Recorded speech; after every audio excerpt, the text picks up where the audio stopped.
एक गांव में एक सासू माँ और एक बहुरानी रहती थी, जिनका नाम श्रीदेवी और कीर्ति था। वो दोनों मिलकर व्यापार करते थे। वो पुरानी गाड़ियों को खरीदते थे और उन्हें बेचते थे। ऐसा करने के दौरान एक दिन बहुरानी ने कहा, सासू माँ, व्यापार अच्छा नहीं चल रहा है।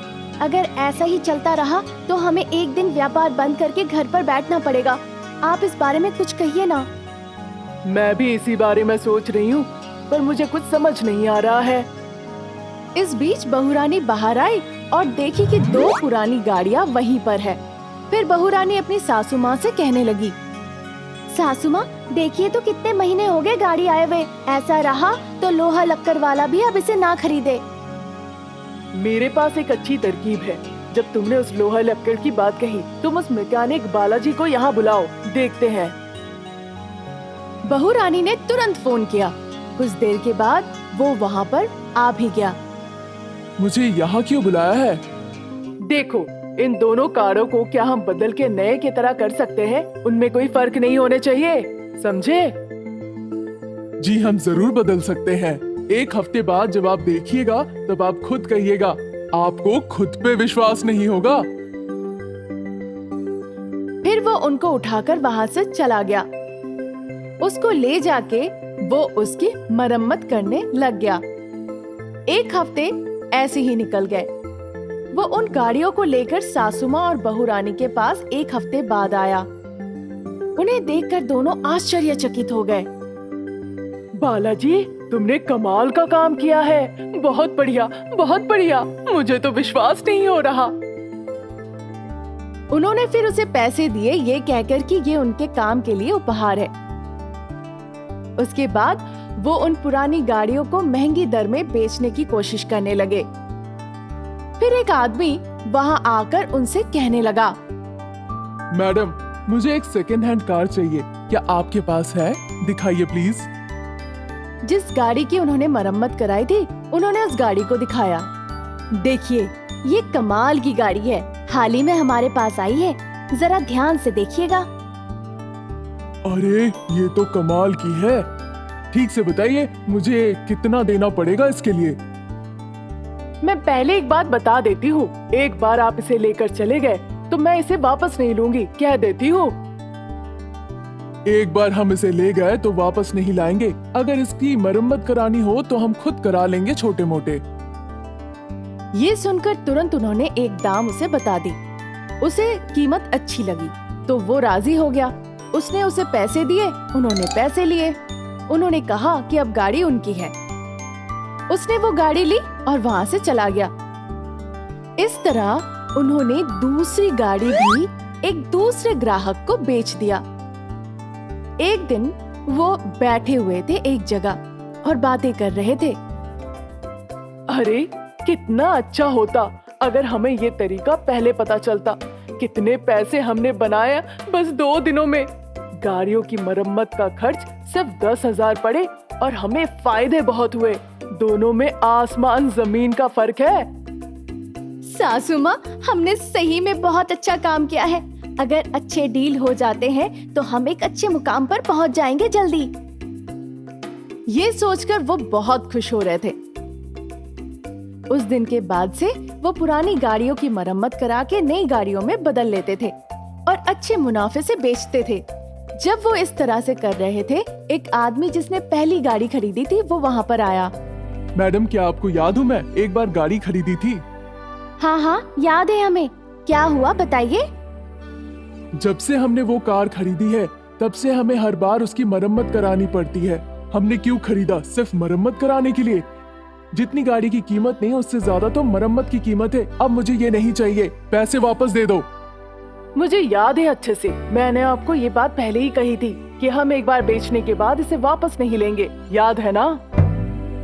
मुझे लगा था कभी कभार मरम्मत करानी पड़ेगी, करा लेंगे, पर यहाँ तो रोज मरम्मत करानी पड़ती है। कभी ब्रेक नहीं लगती, कभी डीजल निकल जाती है। मुझे चुपचाप मेरे पैसे वापस दे दो, अच्छा नहीं होगा। इस तरह से वो उनके साथ लड़ने लगे। फिर लड़ाई काफी बड़ा आकार ले लिया। दोनों ने मिलकर उसे चेतावनी दी और वहां से भगा दिया। फिर वो दोनों एक दूसरे की तरफ देखने लगे। हमने उसे ऐसा कहा कि राम राम बोल के यहाँ से भाग लिया। ऐसे लोगों को यही जवाब देना चाहिए। वो एक दूसरे को ऐसा कहे। इस तरह कुछ दिन निकलते गए और वो ऐसे ही करते रहे। एक दिन एक महिला वहाँ पर आई उनसे मिलने के लिए।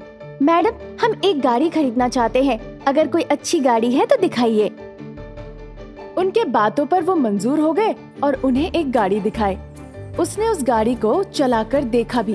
फिर वो महिला कहने लगी, ये देखकर तो बिल्कुल नई गाड़ी की तरह लग रही है। लग ही नहीं रहा है कि ये सेकंड हैंड गाड़ी है। अंदर के पुर्जे देखकर कुछ अच्छा नहीं लग रहा है।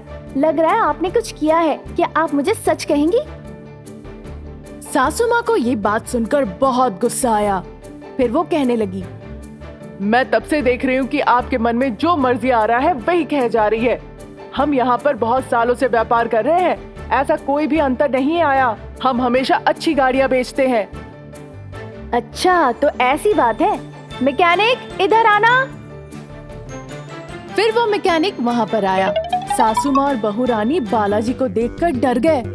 फिर वो कहने लगी, अब सच बताओ।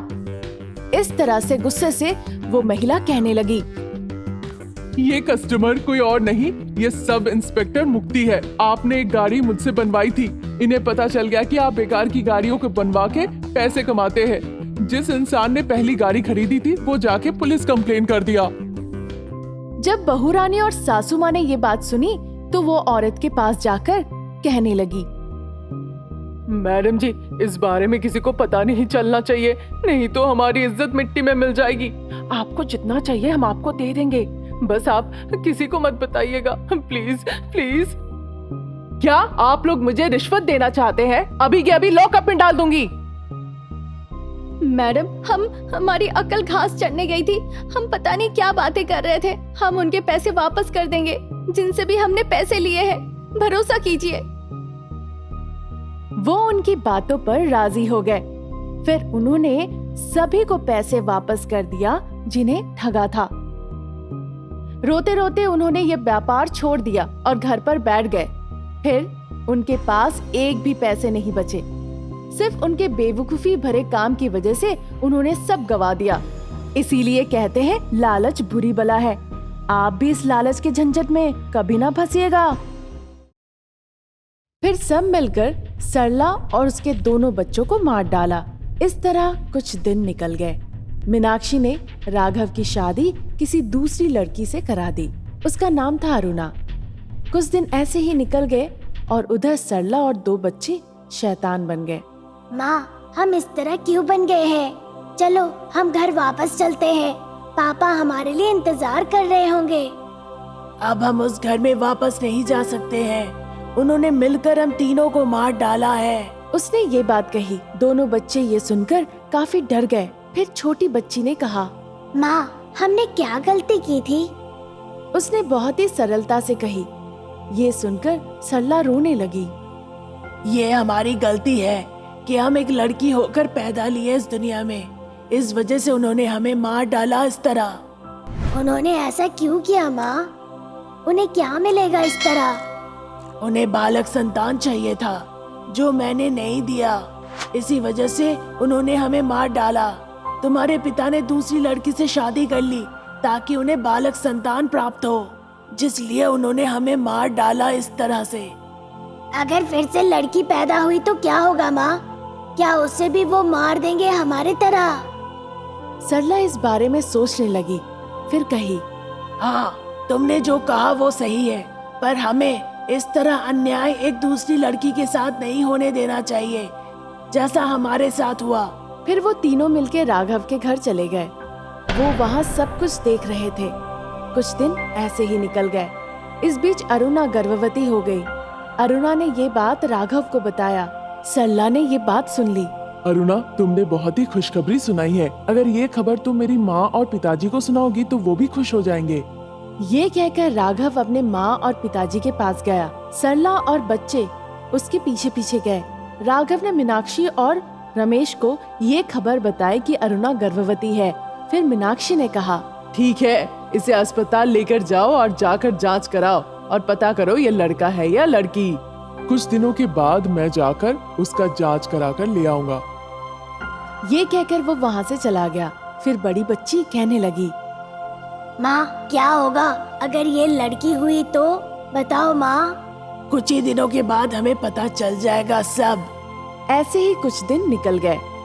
उसके बाद राघव और अरुणा अस्पताल गए जांच कराने के लिए। मीनाक्षी और रमेश इंतजार कर रहे थे ये जानने के लिए कि डॉक्टर क्या कहते हैं। कुछ देर के बाद राघव और अरुणा घर लौट कर आए। सरला इंतजार कर रही थी जानने के लिए कि क्या हुआ। इस बीच राघव घर के अंदर आया। अरे क्या हुआ? डॉक्टर ने क्या कहा? उसकी माँ की बातें सुनकर वो काफी दुखी हो गया और फिर कहने लगा डॉक्टर ने जो कहा। लगता है अरुणा एक लड़की को जन्म देने वाली है माँ। हे भगवान, फिर से एक और लड़की। ये क्या हो गया? अब हम क्या करेंगे? बड़ी मुसीबत है। मुझे कुछ समझ नहीं आ रहा है कि क्या करना चाहिए। अब हम क्या कर सकते हैं? चलो अरुणा को भी मार देते हैं। अगर हम ऐसा करते रहे तो हम मुश्किल में फंस सकते हैं।